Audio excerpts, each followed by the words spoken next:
గుంటూరు జిల్లాలో నాగార్జున సాగర్ డ్యాం నిర్మించడానికి వేలాది లంబాడి ప్రజలు అక్కడ త్యాగం కాదా? ఆ త్యాగం ఈ సమాజానికి, ఈ రాజకీయ నాయకులు కనబడలేదా?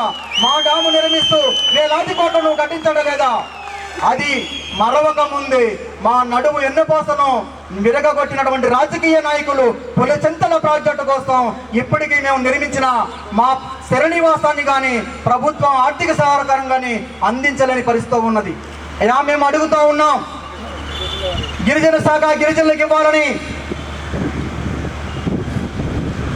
మా యొక్క 500 ఓటర్స్ ఉండి 1000 మంది జనాభా ఉన్న తండాలను ప్రత్యేక పంచాయతీలు చేయాలని భారత రాజ్యాంగం మీద మీరు చెయ్యి పెట్టి ప్రమాణం చేసి ఆ రాజ్యాంగాన్ని మీరు చదవలేదని అడుగుతా ఉన్నాం.